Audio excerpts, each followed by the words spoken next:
Hello everyone, and welcome to, we're finishing up week 4.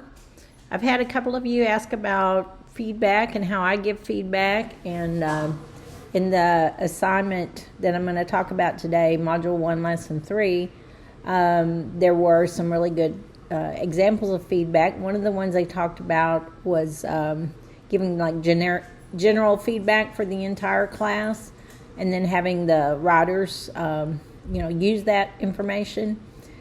I wanted to show you using some examples from what people turned in for Module 1, Lesson 3. One of the things that I really ascribe to when it comes to feedback is the idea of low stakes and high stakes. Low stakes meaning if the writer does the work and includes all of the required elements and gives it a good go, then they get full credit for however the assignment's being graded. And you give several opportunities at low stakes. And then the high stakes writing event is when you give the writers an opportunity to show what they've learned. And so at that point, the assessment would be much more specific. It would not be a matter of they'd get full credit, but it would be graded according to whatever the standards are for that assignment.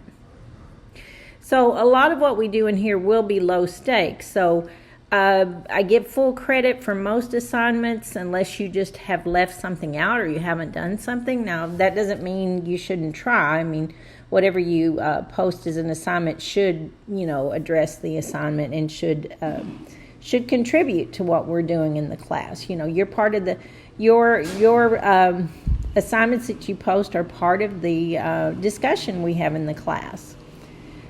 So, given that, I wanted to talk a little bit about Module 1, Lesson 3, and give you some examples of, things you might think about as you're working on the kind of writing we're doing in this class, because we are focusing on you learning more tools about writing and being able to share that information. And so the practice writing, a lot of the practice writing we'll be doing will be kind of focused in that area. So the first example here, I'm going to just go through this and point out some things. Now this writer, the first paragraph is kind of this is generally what we are taught about how we should write. And I know one student said, well, is this an essay or is it like a test answer? Like a long test answer. And really it's not an essay, but this writer sort of started out like it was an essay, but that's a framework that we have in our head of what we think writing should be like and how we've generally been taught. So the assignment called for you to write about strategies, feedback strategies that were in the readings, and to think of your audience as people who are, knowledgeable in this area. Say you're going for a job interview, or you are taking a test to get certified, and you need to talk about writing. So those are the audiences you want to think about. Now, we have in our mind usually the what I call the write for the teacher or the fix-it model. And I know some of the feedback. Some of the examples about feedback that you're reading about talked about that and some really good ways and gave some good strategies. So I would call this it's just a way that we would generally start. But if you think about the audience and the purpose of this assignment, this last sentence, there are many different ways for students to receive active feedback. Below are some examples, so you could leave out all of this. And this is especially important when you're writing on you're writing for the testing situations, because you want to get to the point and answer the question as quickly and as succinctly as you can, and not put in this extra kind of intro, flowery kind of stuff. Okay, now this student did a good job of letting the reader know where the information is coming from. Now, one thing, and this is kind of a general editing point, teaching kids to give and to receive quality feedback is an article. So this writer kind of went overkill because an article is going to be in quotes, but not in italics.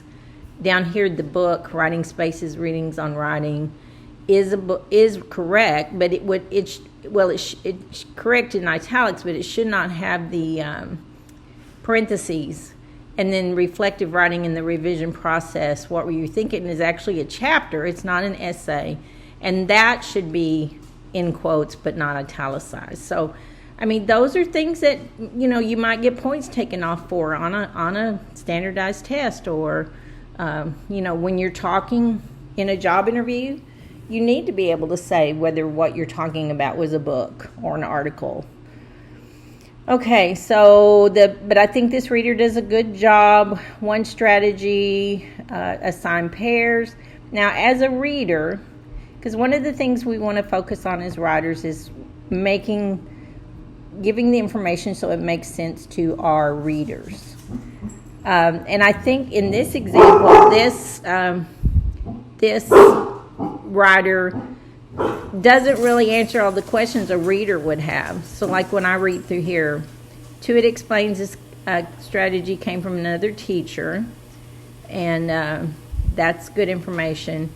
This strategy also makes the process of receiving feedback less stressful to the students since they won't have to discuss.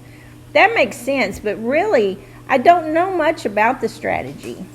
I would have questions like, what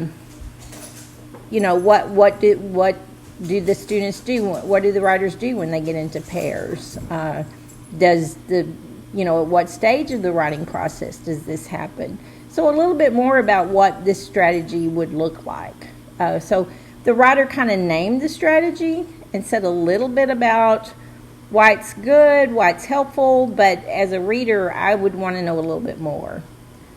And then here, the writer does a good job of telling us what this chapter is about. She tells the story of a professor, explains the process. Note was basically used to reflect and explain their thoughts and writing processes. Now here again, I'd have some questions. Thought and writing processes, what does that look like? Are they focused on specific parts of the process, or is it just a general process, or does Giles give them an idea? Giles does have an example in that chapter, and that might be something a writer could talk about. For example, the example that Giles gives, in that example, the writer talks about blah, blah, and blah, and that would be specific information. Giles came to the realization that reflection. Now, one of the things I mentioned in the assignment description was to explain terms that you use. Now, when you're talking to people who are, knowledgeable in this area, they're going to know what reflection is, but they want to know, do you know what it is? So you need to explain reflection. And Giles has that in the chapter that would be good or useful. And the same thing with metacognition. And those are very important terms to know and be able to explain. And they'll make you sound smart, too. The second example, I think I picked this one because I feel like this writer did give a little bit more information and explained a little bit more about each of the examples they were talking about. Now, again, this writer kind of does this flowery introduction, kind of general stuff. I mean, none of this is necessarily written badly or anything, but when you think about what is your purpose, these general statements really don't get to the meat of what you're being asked. So especially on a testing situation, you'd want to just, jump into, maybe pick one of these, and then you don't need the rest necessarily. Okay, the first article. Now, this student is kind of, I'm not sure what they're doing with the titles, but this one's in, I guess that's italics. But if it's an article, remember it's in quotes. It's not italicized. So this article, the first article, talks about 6 considerations, talks about will help you try different ways to give feedback. The first recommendation is to prioritize reflecting on the work rather than focusing on correction. This approach not only provides blah, blah, blah, but you can see this is very specific information. And the writer is telling the reader what this feedback process looks like. So you get a really good, you get good information on that. And then the writer goes on, talks a little bit about how this is helpful to students. Same thing, this writer did a really good article, I thought. I mean, a good job at explaining in detail and giving good detail to the reader. Now, I picked example 3. It's really got good information, and I think this writer also did a good job of giving some full, complete information, but for some reason, they just made the whole thing one long paragraph. Now, I don't know, this person, and you can probably kind of tell by the shadowing here, this person just put their information straight into Blackboard as opposed to, attaching a document. And that's fine for you to do that. And there's a tendency when you stick things in boxes online to think, oh, I can just write and just fill in the box. But even in a box online, you still have to think about the reader. And what can you do to help the reader? And one of the things we do to help readers is we break things up into paragraphs. So don't not do that, because when you have to take your certification test, they will be online. So I'm not exactly sure why this writer didn't do that, but that's one thing I just saw with this one. Let's see. Now this person gets straight into the article, the first article. I want to talk just a little bit more about audience. Now, if you're writing to the teacher, this would be what I would call an example of writing to the teacher, because in the assignment I said write like you were talking to these, knowledgeable, experienced people, in writing. Now, these people are not going to know that you looked at 3 articles. So, see, this one has absolutely no introduction. So that's kind of the opposite of, too much on the other 2. This one doesn't have any.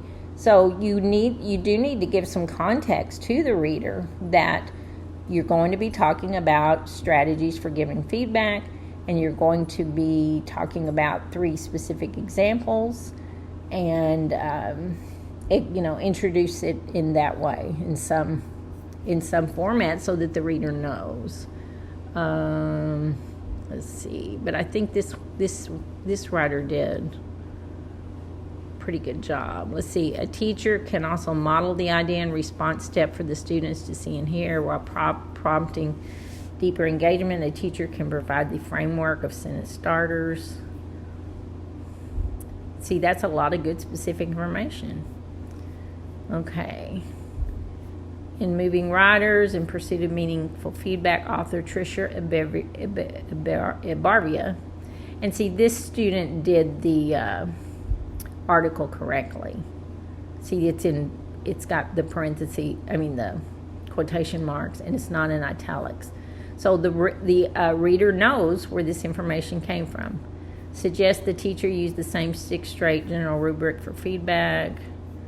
Content organization. See, this person gave very specific information. So as a reader, I get that good information. Let's see, what else on this one?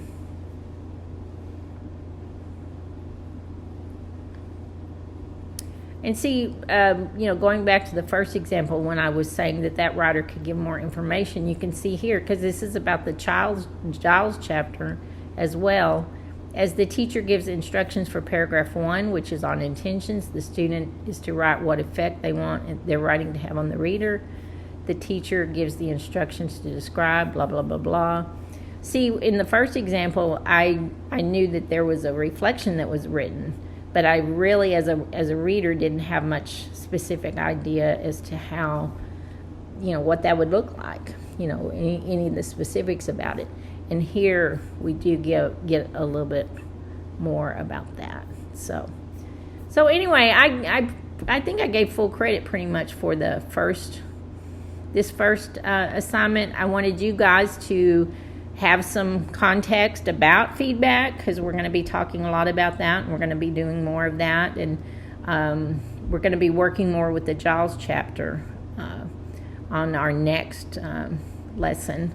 So, but overall, I think you guys did a really good job. So anyway, that gives you a little bit of an idea about how I'm thinking about feedback and how you'll see me do feedback. And I'll do this. My goal is to do this with every writing assignment. I can't promise I make every goal I set for myself, but I like to take examples and then talk to you about how I would give feedback for the entire group, and then you can take the feedback and apply it to your writing, because if you don't give writers opportunities to figure out, to use feedback to figure out what they can do to make their writing better, then you're doing all the work. So that back to that fix-it model, if you just have your writers turn something in and then you go through and mark everything that tell them, that fix, what do I need to fix, then you're doing that work. And one of the moves that writers make, a very important skill as a writer, is looking at what you've written and asking yourself, am I giving the reader what they need to know for whatever my purpose is, for what I'm writing? And then as using that as your guide, go through your writing and you as the writer determine how you can make those things happen better. And a lot of these feedback examples that you read about focus on that. Practicing that as a skill. So anyway, I'll stop there. That may be, I think that's probably enough to give you an idea, but please keep putting your questions in the discussion forum. I really appreciate that. You guys have been posting some really good questions, and we'll keep doing more of this, and I'll respond to the feedback and give you as much help as I can. So good job so far, and I hope you have a good weekend. If you like football, enjoy the Super Bowl.